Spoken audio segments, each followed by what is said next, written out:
उसको उठाकर पब्लिक करना शुरू कर दिया कि भाई देखो है तो बड़ी खूबसूरत थी, है तो बड़ी फलाह थी, लेकिन वो शख्स मिलता जुलता था, वो असगर नहीं। उसके घर की वीडियोस उठाकर सोशल मीडिया पर वायरल करना शुरू कर दी। अस्सलाम वालेकुम ख़वातीन हज़रात, मैं हूं आपका मेज़बान सुमैर और आज के नए प्रोग्राम में हम आपको खुशामदीद कहते हैं। दोस्तों, जैसा कि आप सभी जानते हैं कि मैं अपने इस चैनल पर Pakistani drama industry, film industry, actors और इन्हीं से रिलेटेड प्रोग्राम करता रहता हूँ, कुछ पॉडकास्ट लेकर आता रहता हूँ। लेकिन बाकी जितनी भी खबरें होती हैं वो मेरी नीच भी नहीं और मैं उनको कवर भी नहीं करता। लेकिन पिछले दिनों पाकिस्तान में औरतों के साथ कुछ ऐसी ज़्यादतियाँ और कुछ ऐसे जुल्म हुए हैं, कुछ ऐसे कत्ल हुए हैं जिनके बारे में लोगों ने मुझे कहा भी और मेरा दिल भी चाह रहा था कि इस पर आवाज़ उठानी चाहिए, इस पर बात करनी चाहिए। लेकिन बात करते हुए आपको हौसला भी बहुत चाहिए होता है, क्योंकि जब आप जुल्म पर रिसर्च कर रहे होते हैं, कत्ल पर रिसर्च कर रहे होते हैं तो बड़ा मुश्किल होता है। इसी तरह से पाकिस्तान में सबसे पहला एक ऐसा कत्ल मेरे सामने आया, एक ऐसी बच्ची का कत्ल सामने आया जिसे सुनने के बाद, देखने के बाद हकाइक सामने आते रहे तो मुझे लगा कि सबसे पहले तो इसको कवर करना चाहिए। जंग की इशाल फातिमा, आप सब ने उसके बारे में सुना होगा कि उसके साथ क्या हुआ, लेकिन कुछ ऐसे हकाइक हैं जो अब तक लोगों ने आपके सामने नहीं रखे। मैं समझता हूँ कि सारी चीज़ें आपके सामने होनी चाहिए। सबसे पहले तो हम इशाल फातिमा के बारे में बात करेंगे। इशाल की उम्र 17 साल थी और वो फर्स्ट ईयर की स्टूडेंट थी और जंग की रिहायशी थी। उनके वालिदैन का ये कहना है कि वो घर से रोल नंबर स्लिप लेने निकली और 4 दिन तक घर नहीं आई। हमने FIR कटवाई, लेकिन चौथे दिन हमें एक हॉस्पिटल से कॉल आती है और बताया ये जाता है कि इशाल फातिमा की हालत बड़ी ख़राब है और यहाँ पर 4 लड़के उसको एडमिट करा कर चले गए। इशाल के वालिदैन वहाँ पहुँचते हैं। इशाल की वालदा का ये कहना है, जो उनका ये जो बयान था ना, ये बड़ा तकलीफ़ देता। उन्होंने कहा कि मैं सारी रात अपनी बेटी के पास बैठी रही, उसका चेहरा चूमती रही। मैंने नोट किया कि मेरी बेटी चिल्लाना चाहती है, चीखना चाहती है, मुझे कुछ बताना चाहती है, लेकिन उसके जिस्म में इतनी जान नहीं थी कि वो बोल पाती। रात को बस एक ही बार बड़ी मुश्किल से उसने मुझसे पानी मांगा। मैंने चम्मच से उसको पानी पिलाया, लेकिन वो चम्मच से दिया हुआ पानी, थोड़ा सा पानी भी वो पी ना पाई। उसके मुंह से वो पानी बाहर आ गया। उसकी वालदा किस कर्ब से गुजर रही होगी अपनी उस बेटी को, जिसको सुबह नाश्ता करवा कर उसने घर से रुखसत किया होगा कि ये कुछ ही देर में रोल नंबर स्लिप लेकर वापस आ जाएगी। अब उसी रात इशाल की डेथ हो जाती है हॉस्पिटल में। तफ्तीश शुरू होती है। पुलिस जब तफ्तीश शुरू करती है तो पता ये चलता है कि हॉस्पिटल के CCTV फुटेज में नज़र आता है कि 4 लड़के इशाल को अपनी गाड़ी में लेकर आते हैं और तकरीबन उस वक्त वो बेहोश थी। वहाँ पर एडमिट करवाते हैं। एडमिट करवाने के बाद फ़रार हो जाते हैं। जब उन लड़कों की पहचान हो जाती है, उनको गिरफ्तार किया जाता है, तो कुछ हकाइक और ऐसे सामने आते हैं जिन्हें सुनने के बाद मेरे रोंगटे और भी खड़े हो गए कि आखिर हकीकत क्या है। क्योंकि जब इशाल की डेथ होती है और उसके बाद पोस्टमार्टम रिपोर्ट आती है तो उस रिपोर्ट में ये आता है कि इशाल के साथ कोई ज़्यादती नहीं हुई, उसके जिस्म पर कोई तशद्दुद के निशानात नहीं पाए गए। और उसके बाद पुलिस ने डेड बॉडी वर्सा के हवाले कर दी। लेकिन अब इसके बाद कुछ और ऐसे हकाइक हैं जिन्हें जानकर आपके भी रोंगटे खड़े हो जाएंगे और आप भी कहेंगे कि आखिर माजरा मामला है क्या। इशाल के चचा या मामू कहते हैं कि इशाल को जब गुस्ल दिया जा रहा था तो उसके जिस्म पर तशद्दुद के निशानात थे, उसके कपड़े खून आलूद हमने देखे। ये सारी चीज़ें इशाल के घर वालों ने कही। लेकिन जब लड़के पकड़े गए तो लड़कों ने ये कहा कि इशाल को हमने किडनैप नहीं किया था, इशाल हमारे साथ खुद आई।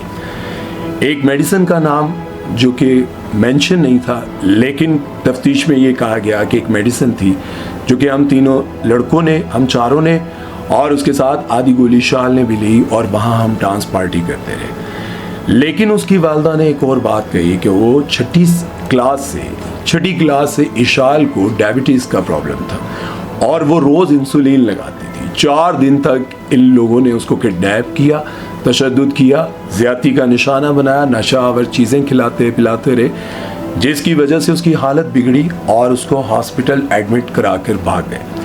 लेकिन उनका ये कहना था कि वो हमारे साथ 4 दिन तक अपनी मर्ज़ी से रही और जब उसकी हालत बिगड़ गई, अब जाहिर है अगर वो अपनी मर्ज़ी से रही तो उसको ये भी पता होना चाहिए था कि मैं इंसुलिन लगाती हूँ और उसको इंसुलिन लगानी चाहिए थी। लेकिन जब वो वहाँ पर एडमिट करवाते हैं, वहाँ से फ़रार हो जाते हैं, तो फिर उसकी हालत ऐसी क्यों थी कि उसके मुंह से आवाज़ तक नहीं निकल पा रही थी।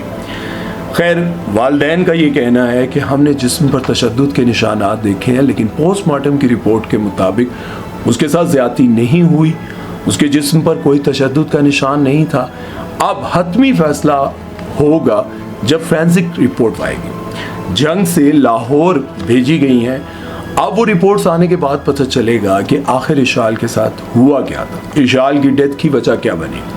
अब पाकिस्तान में जो बड़ी सेलिब्रिटीज़ हैं वो ये समझ रही हैं कि पैसे देकर पोस्टमार्टम की रिपोर्ट चेंज कराई गई, अपने ताकत के बलबूते पर, अपने असर सूख पर ये रिपोर्ट चेंज करवाई गई है।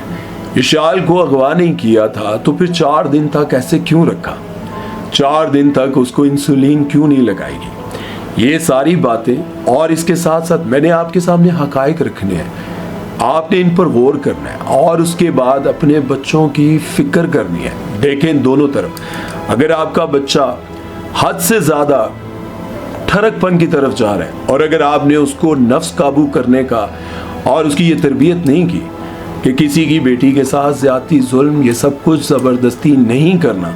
क्यों कहते हैं कि बच्चों की टाइम पर शादियाँ, लेकिन क्या है कि वो बिगड़े हुए ऐसे लोग होते हैं जिनको माँ बाप ने पैसा दिया होता है, फ्लैट लेके दिया होता है, यशियाँ करो, पुरसुकून ज़िंदगी गुजारो। ये वो माँ बाप होते हैं जिनके पास बेतहाशा पैसा होता है, लेकिन उसके साथ साथ आपको अपनी बच्चियों और बेटियों पर भी नजर रखनी है। मैं तो इस सारी बात को सुनते हुए जो बात मेरे दिल को लगी और जिसने मुझे अफसुर्दा किया, दुखी किया, वो ये थी कि उसकी माँ सारी रात अपनी बेटी का मुंह चूमती रही, अपनी बेटी को प्यार करती रही और अपनी बेटी को महसूस करती रही कि वो चिल्लाना चाहती है, चीखना चाहती है, कुछ बताना चाहती है, लेकिन इशाल इस कदर तकलीफ में थी कि उसकी मुंह से आवाज़ तक ना निकल सकी और वो दुनिया फ़ानी से कूच कर गई। सबसे पहला तो ये तकलीफ दे लम्हा था, ये ऐसी खबर थी कि जिस पर रिसर्च करते हुए भी तकलीफ हो रही थी, बयान करते हुए भी तकलीफ हो रही थी। इसके साथ लाहौर में एक मॉडल टाउन में ऐसा वाकया हुआ जिसके बाद मुझे लगा कि यार अब तो माँ बाप अपने बच्चों की शायद तरबियत करते ही नहीं है, सिर्फ ये बताते हैं कि भाई तुमने बहुत अच्छे स्कूल में जाना है और उसके बाद बहुत बड़ा अफसर बन जाना है। ये नहीं बताया जाता कि इस दुनिया में तुमने ये गुनाह नहीं करना, किसी की माँ, बहन, बेटी को इस कदर ज़्यादती का निशाना, अजियत का निशाना नहीं बनाना, इस कदर क्या किसी भी तरह से नहीं बनाना। मॉडल टाउन में एक घर में काम करने वाली लड़की के साथ एक अमीरज़ादा बिगड़ा हुआ लड़का ज़्यादती करता है और सिर्फ वही नहीं बल्कि उसने अपने साथ ड्राइवर को भी मिला लिया। उस 18 साल बच्ची के साथ ज़्यादती करते रहे, ये काफ़ी अरसे तक ज़्यादती करते रहे, ड्राइवर भी और ये घटिया नौजवान भी। मॉडल टाउन का ये रिहायशी उस बच्ची के साथ ज़्यादती करता रहा और आखिरकार वो वक्त आ गया कि वो बच्ची प्रेग्नेंट होगी। अब उन लोगों को लगा कि पुलिस हमारे घर आएगी, बहुत सारे मामलात ख़राब होंगे, तो उस बच्ची को पहले रायबंड के करीब कोई हॉस्पिटल था, वहाँ से कुछ मेडिसिन लेकर देते रहे, कोशिश की कि वो अबॉर्शन हो जाए, बच्चा ज़ाया हो जाए, लेकिन जब बच्चा ज़ाया नहीं हुआ तो उस बच्ची को फैसलाबाद भेज दिया गया।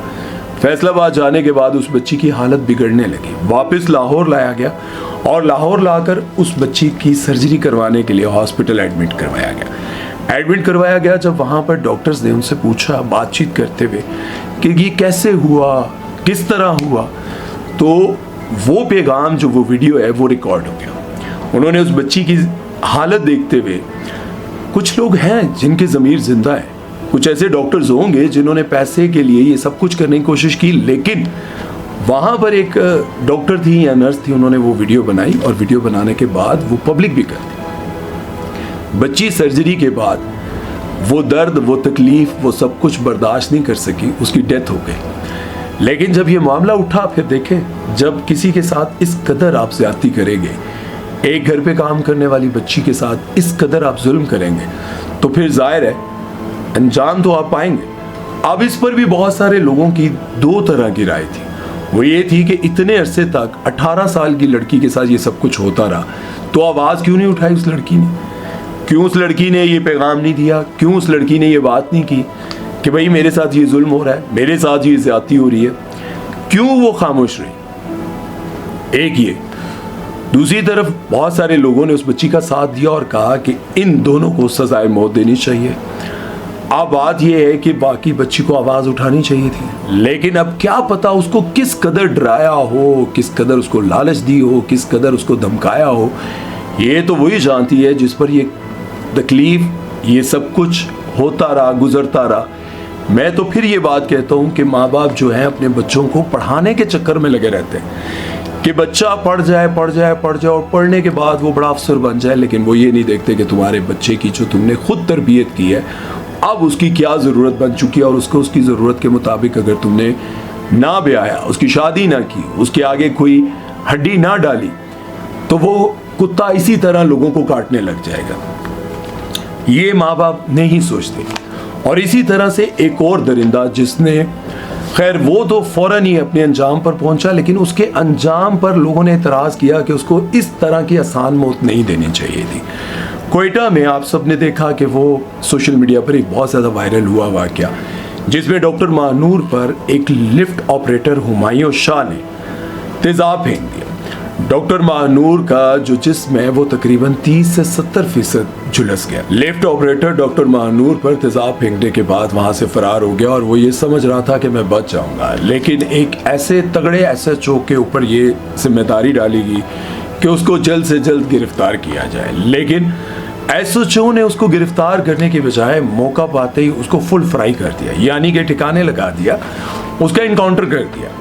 अब एनकाउंटर होने के बाद बहुत सारे लोग खुश हुए, लेकिन ज़्यादातर लोग, बल्कि वहाँ हॉस्पिटल वाले सब सरापा एहतजाज थे और उन्होंने वहाँ पे ऑपरेशंस, ये सारी चीज़ें बंद कर दी सिवाय इमरजेंसी के, कि वहाँ उस लिफ्ट ऑपरेटर को कत्ल क्यों किया गया, फ़ौरन उसको मारा क्यों गया, उससे तफ्तीश करनी चाहिए थी, क्योंकि एक लिफ्ट ऑपरेटर का डॉक्टर के साथ कोई फड्डा नहीं हो सकता। इसके पीछे क्या हकाइक थे, कौन था जिसने उसको तेज़ाब दिया, वो तेज़ाब वहाँ पर लेकर आया, कौन था जिसने इससे ये सब कुछ करवाया गया, क्योंकि जितनी भी तफ्तीश हुई, जितनी भी बातें हुई, उसमें डॉक्टर महानूर का और लिफ्ट ऑपरेटर का कोई झगड़ा सामने नहीं आ सका और ना ही किसी को पता चला कि डॉक्टर महानूर के साथ उसकी क्या दुश्मनी थी।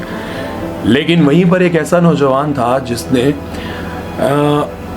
जब वो जल रही थी तो उसने उसको बचाने की कोशिश की। इस पर लोगों की दो तरह की बातें सामने आई। एक तो ये कि वो उसका जिस्म जो जल रहा था, तेज़ाब से उसके कपड़े पिघल रहे थे और जाहिर है उसका जिस्म नज़र आ रहा था, तो वो उसके ऊपर अपना कोट डाल रहा था कि वो नंगी हो रही है। माजरत के साथ उनके कपड़े जल रहे हैं। कुछ लोगों ने कहा कि बहुत अच्छा किया, बचाने की कोशिश की, लेकिन कुछ लोगों ने ये कहा कि ये किस तरह का मर्द है, उसके कपड़े खींच के उतारने की बजाय, क्योंकि कपड़े चिपक जाते हैं, तकलीफ ज़्यादा होती है, और कपड़े ऐसे पिघल कर नीचे गिरे हुए थे तो ज़ाहिर है तकलीफ तो ज़्यादा होगी। लेकिन उस नौजवान के जहन में यही आया, हालांकि वो बचाते हुए, कवर करते हुए, उसके हाथ भी जल गए, उसकी टांगें भी जल गई, कुछ सीना भी जला, तो उस नौजवान ने हिम्मत की, एक तरफ वो जो जलाकर चला गया और दूसरी तरफ वो जो बचाने की कोशिश कर रहा था। तनकीद तो खैर उस पर भी की जा रही थी, और कुछ लोगों ने कहा कि ये वो फेमिनिस्ट टाइप के लोग होते हैं जो इस तरह के लोगों पर तनकीद करते हैं। खैर इसके साथ एक और ऐसा वाक़या सामने आया जिसमें 64 साल असगर ने अपनी 58 साल बीवी को ना अस्तवाजी रिश्ता कायम करने पर लोहे के राड मार मार कर कत्ल कर दिया। अब ये सब कुछ जब सामने आया तो इसको देखकर तकलीफ और भी ज़्यादा हुई कि इस उम्र में अगर एक शख्स को बहुत ज़्यादा ज़रूरत है अपनी बीवी की और वो बार बार करीब जा रहा है और वो अपने शोहर को अपने से दूर कर रही है, और इस पर वो गुस्से में आता है और अपनी बीवी के सर में लोहे के राड मारकर कत्ल कर देता है। और फिर के उसके बाद इस पर मीम्स बनाई गई। इतने बेज़मीर हम लोग हैं, इतने बेशर्म हम लोग हैं कि हम लोगों ने इस पर मीम्स बनाई। हमारे पाकिस्तान के एक और ऐसे सहाफ़ी जो कि इस तरह का मौका तलाश करते हैं, डिजिटल के वो सहाफ़ी हैं, उनको कभी भी शर्म नहीं आती कि वो इस तरह के किसी भी मामले पर बहुत अच्छे से आवाज़ भी उठाते हैं और कभी कभार ऐसे मामले पर मजाक भी उड़ाते हैं। और क्या उनके बारे में खैर क्या बात करें, लेकिन बात यहाँ मैं ये कर रहा था कि 64 साल असगर ने उनको कत्ल किया। कत्ल करने के बाद खुद आकर पुलिस को बताया कि मेरा लेन देन का मसला था बीवी के साथ। वो तो हैरान हुए ना कि लेन देन का क्या मसला था। फिर उसकी वीडियो भी बनाई गई और उस वीडियो को पब्लिक भी किया गया कि भाई असगर बता रहा है कि मेरा बीवी के साथ लेन देन का मसला था, वो दे नहीं रही थी, मैं लेना चाह रहा था। इस बात को लेकर बहुत ज़्यादा वायरल किया गया। अच्छा, इसके साथ कुछ और जो घटियापन किया गया, एक और शख्स है, वो भी शायद औरंगी का ही रहने वाले हैं। ये जो असगर था ये भी औरंगी का रहने वाला शख्स था जिसने अपनी बीवी को कत्ल किया। उसी से मिलता जुलता एक शख्स जिसकी अपनी बीवी के साथ बहुत सारी वीडियोस थी सोशल मीडिया पर, उसको उठाकर पब्लिक करना शुरू कर दिया कि भाई देखो है तो बड़ी खूबसूरत थी, है तो बड़ी फलाह थी, लेकिन वो शख्स मिलता जुलता था, वो असगर नहीं। उसके घर की वीडियोस उठाकर सोशल मीडिया पर वायरल करना शुरू कर दी और वो शख्स सामने आता है और वो कहता है कि लोग हमसे पूछ रहे हैं कि भाई तुमने अपनी बीवी को क्यों इस तरह मार दिया, लेकिन मेरी बीवी मेरे सामने जिंदा खड़ी है। बीवी कह रही है कि मेरे रिश्तेदार पूछ रहे हैं कि तुम्हें हम देख रहे हैं सोशल मीडिया पर, असगर भाई ने तुम्हें कत्ल कर दिया। मिलते जुलते इंसान को बिल्कुल AI से एग्जैक्ट वैसा बनाकर लगाया जा रहा है। तो किस कदर हम लोग बहैसियत कौम जो है वो गिर चुके हैं कि किसी भी तरह से व्यूज़ आए, लेकिन हम ये नहीं सोचते कि उनके घर वालों पर क्या बीत रही है। इसी मामले में उनका जो बेटा था उसको भी बड़ा तनकीद का निशाना बनाया गया कि वो जब ये कह रहा था कि मेरा तो बाप है, ये मियाँ बीवी का आपस का मामला था, लड़ाई हुई, ख़त्म हो गया, लेकिन हमने अपने बाप पर FIR नहीं कटवाई। कल को हमारा बाप बाहर आएगा तो वो कहेगा कि मेरे पर FIR कटवा दी। इसके साथ साथ उसने हाथ जोड़कर कहा कि हमारे ऊपर झूठी बातें ना करें कि जायदाद के लिए मेरे बाप ने मारा, ये हमारी जायदाद है कि हमारे घर में पंखा तक नहीं लगा हुआ। और जैसे कि मैं पहले कह चुका हूँ कि हम बहैसियत कौम ही मर चुके हैं, हमारे दिल मर चुके हैं, क्योंकि जब हमसे बड़े ज़्यादतियाँ करने लग जाएं, हर जगह ज़्यादतियाँ होने लग जाएं, हर जगह पर कानून की पासदारी ना की जाए, हर जगह पर ये आम होने लग जाए कि किसी भी बात पर किसी को गोली मार दो, किसी भी बात पर किसी को गवाह कर लो, पता है केस चलेगा, कई साल चलेगा और बाहर आ जाएंगे, पैसा लगेगा। और कुछ तो ऐसे हैं जो कहते हैं कि पैसा हो तो जेल में भी ज़िंदगी बड़ी आसान होती है, आपको कमरा मिल जाता है, आपको पैसे देने पर अच्छा रूम मिल जाता है, आपको खाना पीना अच्छा मिल जाता है, बस क्या है। और बहुत सारे लोग ऐसी बातें करते हैं। तो फिर जब पैसे वालों को ये लगता हो कि अंदर की ज़िंदगी भी इतनी तकलीफ दे नहीं है, तो फिर वो जुल्म तो करते रहते हैं, ज़्यादतियाँ करते रहते हैं। आप सबको याद होगा कि SP या DSP के बेटे को कत्ल किया गया था और फिर चीफ जस्टिस साहब ने जब हॉस्पिटल में छापा मारा था तो वो एक हॉस्पिटल के कमरे में AC लगा हुआ था, सामने TV लगा हुआ था, शराब की बोतलें मौजूद थी और उस नौजवान को जिसने बेदर्दी से एक SP के बेटे को कत्ल किया था, और वहाँ पर चीफ जस्टिस साहब देखकर हैरान हो गए थे। लेकिन बात यह है कि वही चीफ जस्टिस साहब काश कोई ऐसा कानून बना जाते कि आज इंसाफ होता। उन्होंने वो देखा सब कुछ, और मैं ऐसा नहीं कहता हूँ कि कोई जानता नहीं है, सभी बड़े बड़े लोग ये सब कुछ जानते हैं कि क्या हो रहा है, कहाँ किस तरह से प्रोटोकॉल दिया जाता है, किस तरह से किसको सहूलत दी जाती है। और इन्हीं बातों की वजह से सबको कोई डर नहीं होता। ये बड़े बड़े लोगों के जो बच्चे होते हैं उनको कोई डर नहीं होता कि हम कत्ल कर भी देंगे तो क्या हो जाएगा। और यही वजह है कि ये कत्ल होते जा रहे हैं, गुनाह होते जा रहे हैं, जुल्म होते जा रहे हैं। अपने बच्चों की तरबियत करें। अगर बच्चा ना भी पढ़ा ना तो कोई बड़ी बात नहीं, लेकिन अगर बच्चा इंसान का बच्चा बन गया ना तो तुम्हें इस दुनिया में भी सुकून और आखिरत में भी सुकून मिलेगा। लेकिन अपने बच्चे को पढ़ा लिखा कर सब कुछ एक बड़ा अफसर बना लेते हो, एक बड़ी सीट पर बिठा लेते हो, CSS करवा लेते हो, और उसके बाद वही बच्चा जुल्म और ज़्यादतियाँ करता है, लोगों की बेटियों की इज्जतें तार तार करता है, तो फिर सोचो किसी को भी बेगुनाह को मार देगा या कत्ल कर देगा, उस पर केस कर देगा, और मालदार बिजनेसमैन या वडेरों के बच्चे जो है किसी की भी बच्ची को उठा लेंगे, तो यह क्या कितने साल जियोगे? 60, 70, 80 साल। मरना तो है ना, मरने के बाद क्या करोगे? मरने के बाद क्या करोगे? कमेंट सेक्शन में लिखना है, मरने के बाद क्या करोगे। इजाज़त दीजिए, अल्लाह हाफ़िज़।